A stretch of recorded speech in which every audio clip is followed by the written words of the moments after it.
Good evening. It's wonderful to be back with you again, isn't it, Ronnie? Yes, indeed it is. And in a packed programme tonight, we were to have met Elasto, the India rubber man, but unfortunately this afternoon he slid down the banisters and erased himself.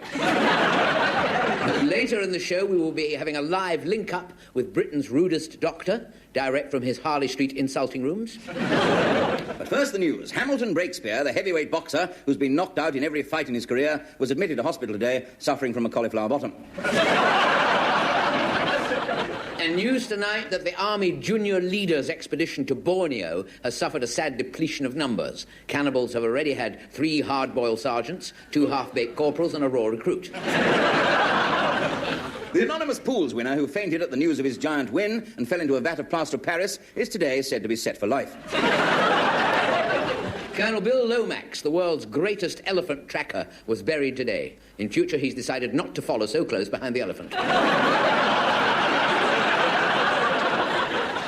And finally, Andy McGowan, the sailor whose family kept a light burning for him in the window for 30 years, returned home to Perth today to one of the biggest electricity bills ever seen. And now a sketch about a hiking holiday in the Lake District in which I go with a girl who works in Bristol and has a large pair of boots.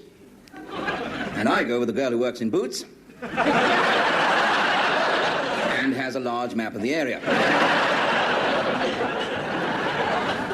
Yes, well, if you and your friends want to get in the council house, they'll have to have all the details, you see. Oh, yes. Otherwise, you'll get... There's 5 of you at the moment living in the one-bed suite? Oh, yes, there are two. Yes. Right. Only we get a lot of people in here, you know, with fictitious names and funny occupations. You've got to be ever so careful, you see. Oh, yes. Well, I got them all down here, you see. All right, then. I'll have all their full names, then. Who is the first, then? Junior. Junior.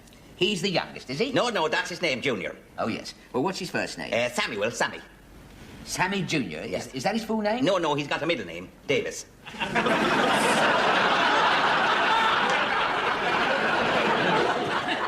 Sammy Davis Jr.? What, Sammy Davis Jr. wants a council house? Well, a flat will do. Oh. Tell me, what's he like? Oh, he's a very tall blonde bloke with black hair. Doesn't tap dance, does he? No. He wouldn't be any trouble. Now, who's next? Stuart. Surname? How do you mean? Surname, you know, like, Granger. Stuart Granger, for example. Oh, yes, that's it, yes. Guess what? That's his name, yes. What, you're telling me his name's Stuart Granger? Oh, no. He's not a film star. No, he's just playing Stuart. Oh, I see. Yes, Rod Stewart. I see. What's his occupation? Singer. Ah, singer. Sewing machines. He repairs them. Next? Taylor. Taylor. First name? George. Oh, it's a nice, easy one this time, isn't it? George Taylor. No. His name's not Taylor. He is a tailor. Oh. All right. He's a tailor and his name is George, yes. Right? George what? Gershwin. George Gershwin. That's right, yes. Tailor. Next? Howard. Howard. Yes. What's this going to be, Frankie or Trevor or something like No, that? just Howard. Oh. Howard Hughes. You telling me that's his real name? No, that's not his real name. But why does he call himself Howard Hughes? Well, he wants people to think he's rich, you see. Oh, I see. What is his real name? Paul Getty. Don't tell me his occupation is oil. Yes, it is. Yes, he drives a tanker. Any more? Only me. My name is Irish, so I better spell it. All right. It's Sinatra. That's pronounced Sinatra. I know how to pronounce Sinatra, don't I? See, I suppose your first name begins with F, does it? Yes, it does. Fred. Fred Sinatra. Now, I'm very proud of that name, you know, because that is half of a very famous film star's name, that is. Oh, you don't say. I wonder who that could be. Fred Astaire. Fred Sinatra. Yes, all right, I see that is. All right, Mr. Sinatra, we'll let you know as soon as a council house becomes available. Oh, thanks very much. Who should I contact should there be any queries? Me. Oh, what's your name? Hope. Hope? Oh, Bob? No. Yes? Give up. That's it. Give up, Hope? Yes, that's it.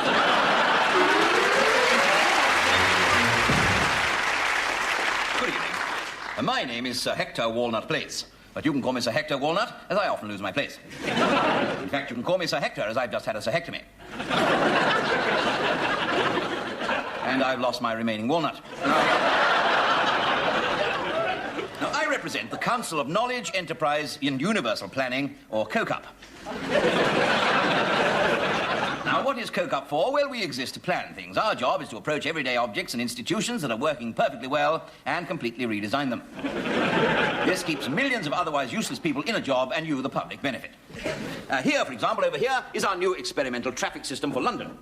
Now, Oxford Street here, Oxford Street will be one way northwards, Downing Street will be one way southwards, and Upping Street will be two ways downwards. Heathrow will become Rotten Row, which should cause quite a stink. However, that will be dealt with when Gatwick becomes Airwick. It does mean, of course, that all air traffic will be tremendously well stacked. Speaking of tremendously well stacked, here is a tourist map of my secretary, Miss Wanda Knightley, showing the main points of interest. She only knows one way southwards and 64 ways east to west. Well, back to the drawing board. Back to the drawing board. There's 65 ways. I'd forgotten that one. Now, we at Coke-Up have decided that we get more efficiency if we link up certain pairs of institutions. For instance, Guy's Hospital will join up with the Dolls Hospital to form Guys and Dolls. Kensington Evening Institute will join Mincing Lane for an after-eight mince. And St. Thomas's will join St. John the Divine to make a Divine John Thomas.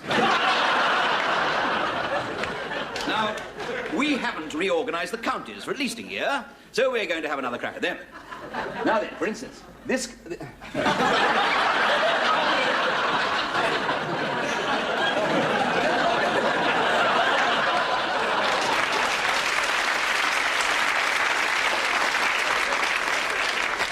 I'm sorry, I've been rather overworking lately. Now, Yorkshire will join Cornwall to form Corkshire and Yarnwell. Kent will join Dorset to make Dented Corset. And finally, Flint and Bucks will get together to make one county called Naturally Blint. Well, I hear you say that's all very little and large, but what are we chaps in Coke-Up going to do about architecture? Well, let me unveil some of our latest plans. Now, we've had a lot of complaints about tower blocks. People say they'd rather live in cottages, so here's our solution. The 10-story cottage. Here we are. Here's the privy and the garden. There it is. The only trouble is you have to stand on the seat to pull the chain. We also aim to make buildings fit in with their location. Here, for example, is the new Sandwich Town Hall. And here is the Leek Post Office. Oh, here we have only part, I'm afraid, of the Hampton Court VAT office. Unfortunately, we're not allowed to show you the rest of it. No, it doesn't end there. It doesn't end there. Nothing is too small for our attention. We are going to redesign all the familiar everyday objects. Now, here, for instance, is our new unbreakable glass. Look at that. We're now working on the unbreakable hammer. You see, it's all the matter of imaginative design. Now, look at this revolutionary telephone and carafe. There you are. Excuse me. Hello? Yes? Oh, I see, Wanda. Yes, thank you very much. Yes, that was Wanda, my secretary, reminding me it's time to take my tablet. Yes. On second thoughts, I'll take it later after I've had my leak. Now, our boffins never rest from the task of improving your lives. Now, over here, you will see a nice little beauty here. This is the very last word in mousetraps. Now, it costs less than £5,000 and consists of an electronic field detector here and an ultra-sensitive photometer here and a high-voltage laser gun there, you see. So the mouse comes in through this little hole here and goes through there and under there and finds the bait, which is a tiny piece of British rail pork pie, which, of course, it eats. Then it dies, so you don't need the laser gun. Unfortunately, the hole for the mouse is rather too small, but we are working on that. We are redesigning the mouse. That's what it's going to look like. See, very... Oh, sorry, that's a mouse dropping. Well, there it is. If you have any suggestions, do call in anywhere you see this sign. You can't miss it. It's 100 feet high. That's right. It's an almighty Coke-Up. Good night.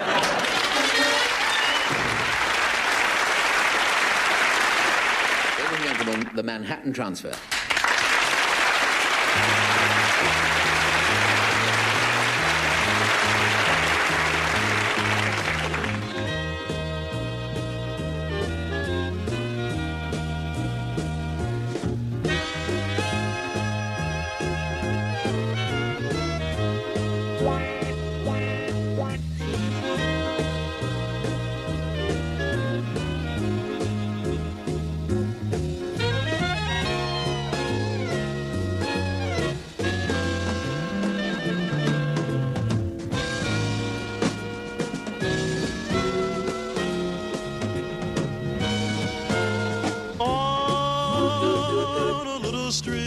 Singapore. We'd meet beside a lotus-covered door. A veil of moonlight on a lovely face. How pale the hands that held me in embrace. My sails tonight are filled with perfume of Shalimar, with temple bells that guide me to the shore. And then I hold you in my arms and love the way I loved before.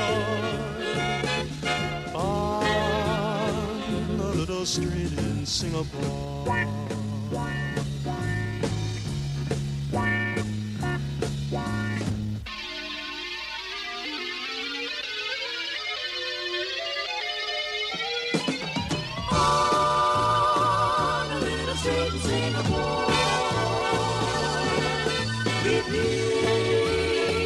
Beside a lotus-covered door, a veil of moonlight on her lovely face. How pale the hands that held me in embrace. On a little street in Singapore, we meet beside a lotus-covered door. A veil of moonlight on her lovely face. How pale the hands that held me in embrace.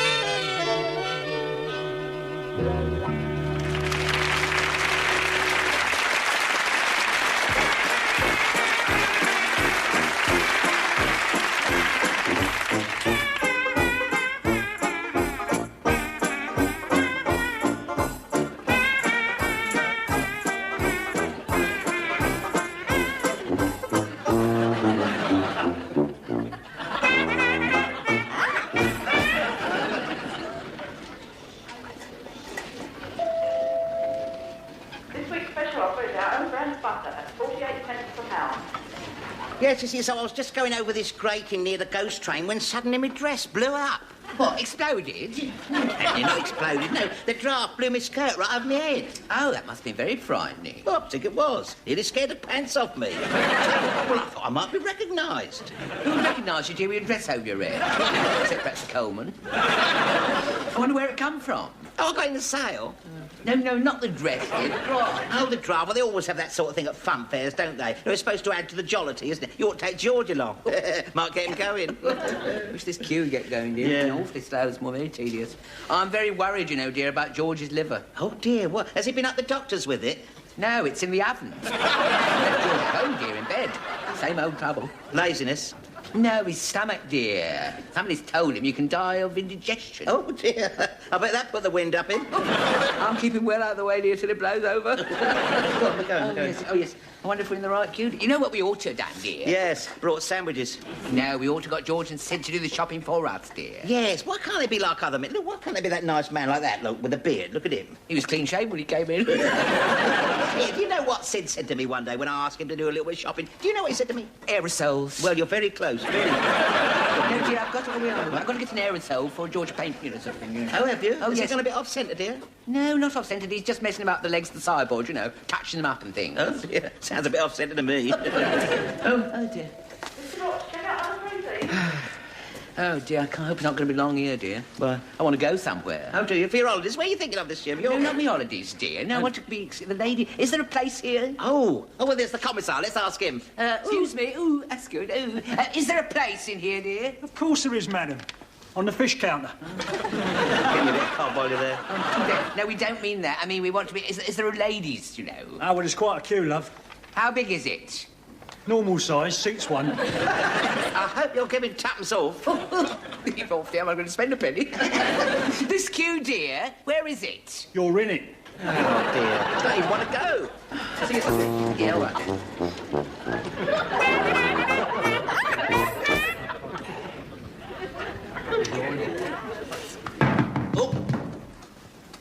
Oh. Come in. tray. Oh, God, come in. What's the matter with you? Come in. How are you, George? Oh, I'm not so well. I've got all limp and wobbly. Yeah, Ede was telling me, yeah. Have you seen my crash helmet at all? Your crash helmet? Yeah, I must have left it here when I came to visit you earlier on today. Is that all you can think about, your crash helmet, when your poor old mate's on his last knockings? Well, that crash helmet cost me £10, didn't it? You know that? I'm very worried, Sid. I mean, the doctor said it's only indigestion, but I don't believe that. I believe it's more than that. I've got pains, burning pains all across my chest and belly. Well, maybe it's worms. Worms? Not too loud. A lot of fishermen live round here. Is this what the doctors give you, then? Yeah. Oh, must be good. It tastes horrible. That's because you're supposed to rub it on. Says there external, doesn't it? That is Latin for outside, that is. You've seen it in the pictures, ain't you, up behind the gents there? Yeah. Well, it's got quite a nice aftertaste, as a matter of fact. I'll rub some on for you. What you probably could do, you know, is a bit of a rest. That's what you could probably do. Yeah. Wish I had a job that I could have gone sick. Listen, what's these marks there, these stamps? Yeah, birthmarks. Look like beer stains to me. No, of course they're not. They're birthmarks. Well, how long have you had them then? Since I was born, you twit. Right. Here, look, they're coming off. Oh, are they? Here, that's an omen, that is. That's the body's way of telling you it's all over, that is. I reckon you've got the same as that Alf Pierce had, you know, all that weak and burning, what's his name, wobbly thing, you know. Really? Who's Alf Pierce? Alf Pierce down a pub with a dog. Stuttered. Dog stuttered? No, Alf Pierce stuttered, didn't he? Only when he talked, like, you know. Oh. You must remember you chipped in with his funeral fund, didn't you? No, I don't. Funeral? Did he die then? Well, I hope so. We got me a nice wreath and everything. What's the matter? Are you taking the turn for the worst, George? Yes, this is it, isn't it? It's the end of the road for me, this is. I should never come out of this bed. Listen, I don't like to hear you talk like that. There's nothing wrong with you. Fit as a fiddle. You're as strong as a proverbial what's-name ox, you are. Now, listen, I'll see you later. I'm off down the road. Where are you going, then? I'm going to put my black suit in the cleaners. Oh, God, blimey. Oh, here's my crash helmet down here. Oh, that's what it is. I thought I'd never seen that. I thought it was a new idea to have straps on them like that. Yeah. What? Yeah, there's a bottle of beer this you side of the bed. What's that doing there? Well, at the moment, it's lying outside pouring into your slippers. Oh, my one last little luxury, that's all. Yeah. Here, I'll tell you something, Sid. See that coat hanging on the door? Yeah. That's yours. No, it's yours. No. I mean, when I'm taken from you, I would like you to have it. Oh, no, I couldn't do that. No, go on. That would make me very happy. Go on, now, let's see you. Let's see you try that out. Go on, try it. You can't half smell the quality, can't you, eh? Yeah. Come from Savile Road, that did. Savile Row, you mean? No, Savile Road, Brixton. Yeah, it's perfect. Look at that, yeah. No, I think it's a bit in the roomy side, ain't it, George? A little bit. Well, I suppose it is. I can't understand that because it was supposed to be made to measure, you know. Yeah, but this is probably measured in inches. I'm centigrade now, aren't I? Here, I've got one request of you, Sidney. Yeah. When I go, I want to go in a Rolls Royce. Yeah. I ain't never been in a Rolls Royce. No, wouldn't I have been a Rolls Royce, George? Well, there we are. You see, that'll be the first time for both of us, won't it? And the last time for one of us. Oh. I tell you what, when poor old Alf Pierce was put down, he only had a kind of station wagon kind of thing, yeah. When he went, was it quick? Oh, no, only travelled about 5 miles an hour. They all And when he passed by on the other side, I mean, was he quick? Did he suffer at all? Oh, no, he was here 1 minute, gone the next. I mean, he was down the high street, stepped off the pavement, ambulance came round the corner, bosh, that was it, all over. Ambulance? Yeah, it's been a lot, really, being knocked down by an ambulance, I think. Oh, blimey, you've been sitting here watching me die, ain't you? What's the matter? Take that coat off for a start. You feeling better then? Of course I'm feeling better now. I know he didn't die of stomach pain, did I? Oh, he didn't die of stomach pain. The stomach pain was years ago, and the work's out in. 6 pints of brown ale, he was right as rain. Yeah. Where are you off to then? I'm down the pub. Get me mentioned. Come in. Oh, yeah, all right. Come on.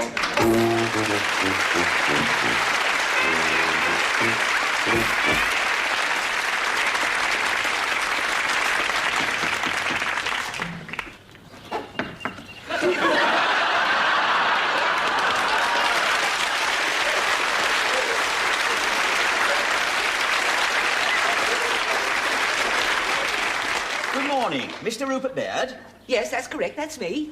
I wonder, could I have a word? I'm from the BBC. I'm on the team of Nationwide. The story is up there. Although your name is Rupert Baird, you're really Rupert Bear. Well, there we are. My secret's out. I'm glad for all our sakes. Come, let's sit down. The weather's fine. We'll have some tea and cakes. It's true, my mummy's name was Baird. She could have called me Freddie. She didn't want a girl or boy. She was hoping for a teddy. So while she was expecting me, her darling little Bruin, she just sat reading Rupert's books and drinking Mother's Ruin. I see, so when you came along, she didn't think it funny to bring you up as Rupert Bear. By no means pass the honey. She dressed me in a yellow scarf and trousers with big checks. She taught me how to speak in rhyme and not to mention sex. When we played soldiers on the lawn, instead of Colonel Bogey, Teddy Bear's Picnic was our tune. You asked my brother Yogi. A brother? Oh, I didn't know. Oh, yes, in fact, I've two. One's hardly out of nappies. And what do you call him? Pooh. My sister's 20, and she's become more civilized, you'll find. I see. A sort of girl in front, but with a bear behind. Her name is Sheba, and she wears a fur coat, sleek and black. And when she hugs, she has been known to break a fellow's back. But what of you? Do you ever dream of a life more rich and fruity? Of lying on some bearskin rug with some young bearskin beauty? Oh, no, I'm a good boy, and I do what Mummy says I should. I eat my greens, and I avoid the fairies in the wood. But tell me, Rupert, do you have a special sort of mother to bring you up this way? Why, no, she's just like any other. But like all mummies and their kids, she's proud as proud can be. Come, let's go inside and meet her, if you've finished up your tea. Oh, here she comes. I've had my tea and got a nice full tummy. This man's from Nationwide, and he's had all the honey, Mummy.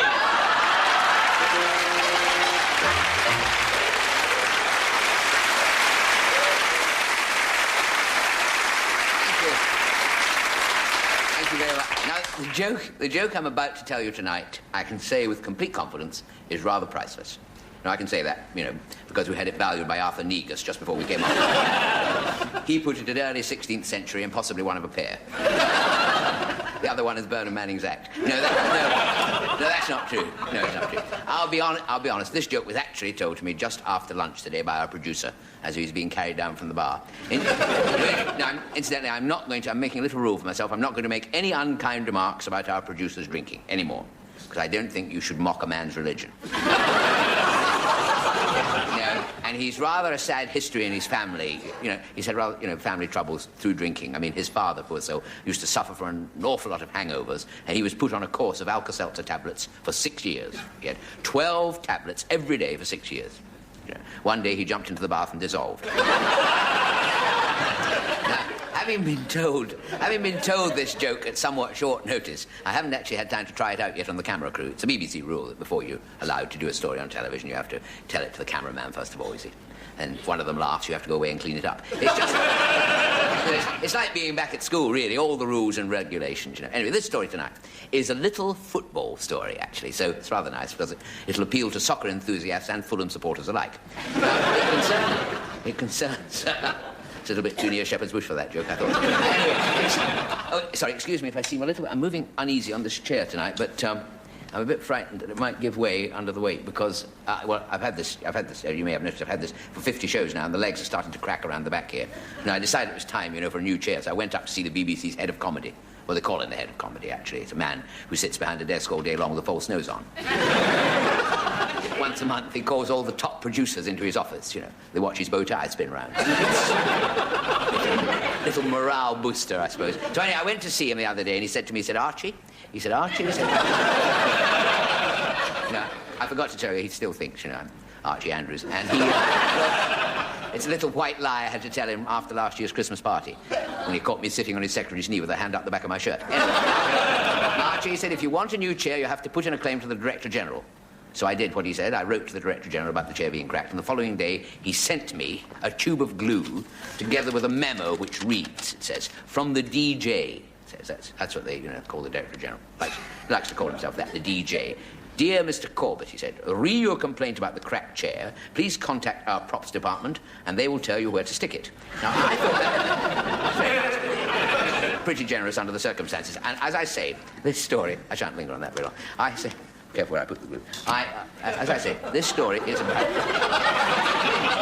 is about football, and it takes place in the jungle, which is rather interesting. There are a bunch of insects, and a few of the friends have challenged the elephants to a game of football. And naturally, everyone has come along to watch. The local cannibals are all sitting there on the touchline, eating their portions of Kentucky Fried Missionary.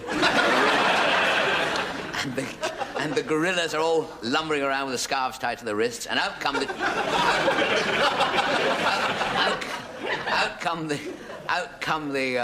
elephants and the insects, and the match begins. Now, it's a little bit of a dirty game, to be honest, because after only 20 minutes, the elephants have been booked for fouling 3 players.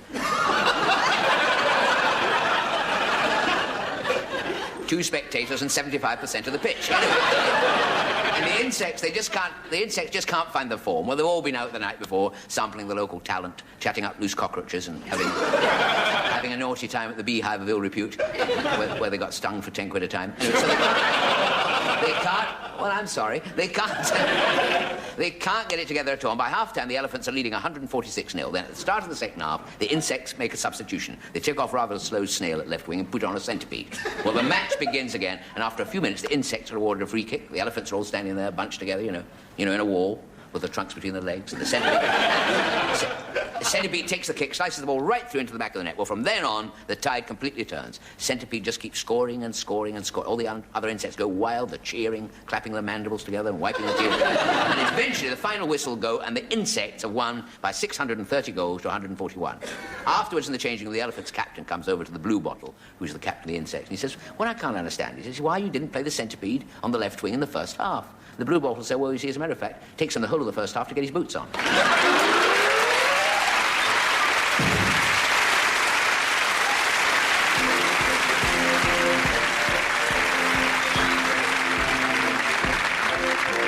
Down in leafy Dorset, ivy round the spire, there's a place where time is standing still. And twice a day on Sunday you'll find us in the choir, opposite just without it, Adam on the hill. Bringing in the harvest, bringing in the sheaves, bringing in the barley to the mill. Though the bats are in the belfry and the woodworm in the eaves, it's harvest time at Adam on the hill. The vestry's full of veggies and there's pansies in the pews. There's lots and lots of pippins getting pipped. And old Dr. Digby's dealing with the rather nasty bruise, where the curate caught his collies in the crib.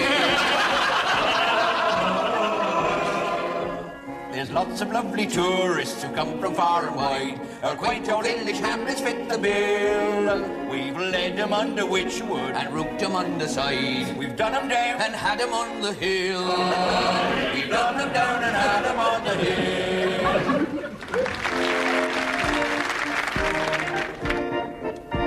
In spring it's the season for birds and the bees, and the verdure for he's an eccentric old sort. Removing his braces, he romps through the daisies, with daisies in places where daisies don't oat. In summer it's hot and the verger's forgotten to keep his canonicals out of the sun. The heat makes him dozy and wrinkled and rosy. He'll shrivel his posy before he gets done. When autumn is russet, the verdure does cuss it. He's sundered his gusset while casting his clouts. The winds in the autumn blow leaves round to short 'em, but where the frost caught 'em, it's withered his sprouts. In winter it's chilly and freezes until he observes that his finger is cold as his thumb. He's hiding his hassocks and lagging his cassocks, but still he gets icicles all round he's numb.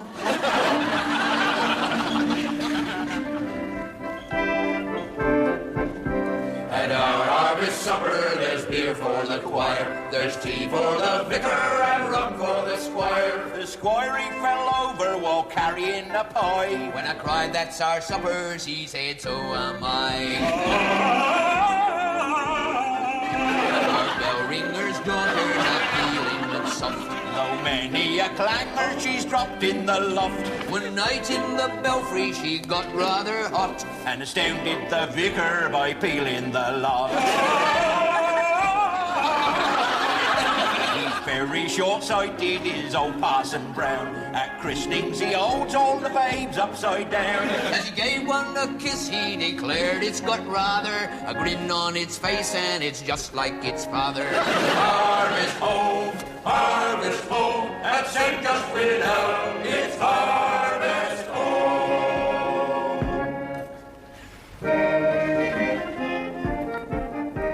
The festive ride is decked with corn and rye and wheat and barley. Vicar's wife has been and gone and made us look at Charlie. She's pinned some barley on our coats and tied a wheat sheaf round our throats. Very soon we'll get our oats. Hurrah, hurrah, the harvest. Miss Jackson's homemade cowslip wine, it states upon the labels. It's vintage 1949, it takes the paint off tables. Old Mother Fielder's got a rare display of apples over there, but you should see her daughter's pear. Hurrah, hurrah, the harvest. Our organist is Mr. Keys, a man of many troubles. There's water in his pipes and he's forever blowing bubbles. His bellows, they are real antiques. His pump is full of squirts and squeaks. He sits among the peas and leaks. The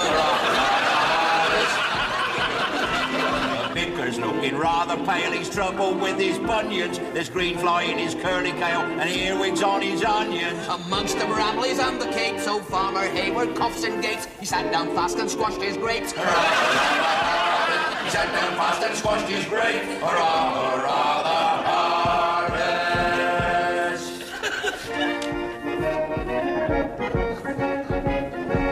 At harvest time we make the hay, and a reaping we shall go. We're off in a lorry with Winnie and Florrie and Jennifer, Jane and Joe. The lorry, it stops in a shady copse and we're out in the corn all day. But there's never a doubt when the moon comes out, we'll all be making hay. Whoa, there's never a doubt when the moon comes out, we'll all be making hay. At harvest time we make the hay and we dance upon the green. It's clap your hands to a cheerful band and crown the village queen. Now young Doreen's our village queen, but she can't be with us today. So a fella called Stanley, who's not very manly, is going to be queen of the May. So a fella called Stanley, who's not very manly, is going to be queen of the May. At harvest time we make the hay and we hold the village fete. There's homemade tarts and hoops and darts, and guess young Phyllis's weight. Young Phyllis's weight was 8 stone 8 in February, March and May. Now she's 10 stone 3 and it's plain to see that she's been making hay. Yes, she's been making hay. Down in leafy Dorset, I'd be round the spire. There's a place where time is standing still. And twice a day on Sunday you'll find us in the choir of St. Just without an Adam on the hill. Of St. Just without an Adam on the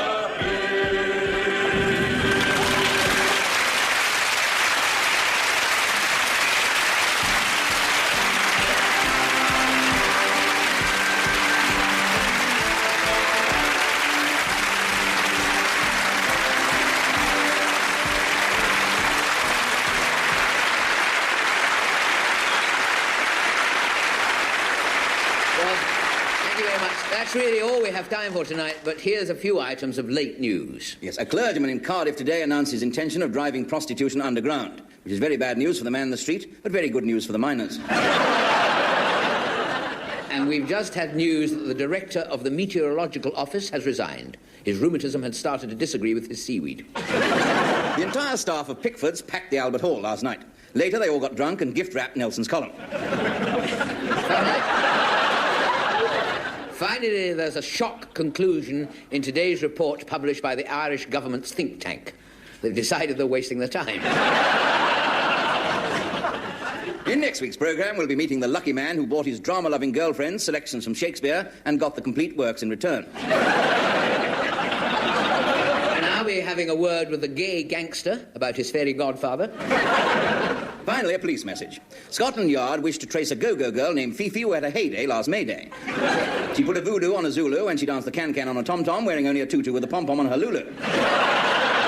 She was last heard of having a bit of yo-ho on a lilo up the Orinoco.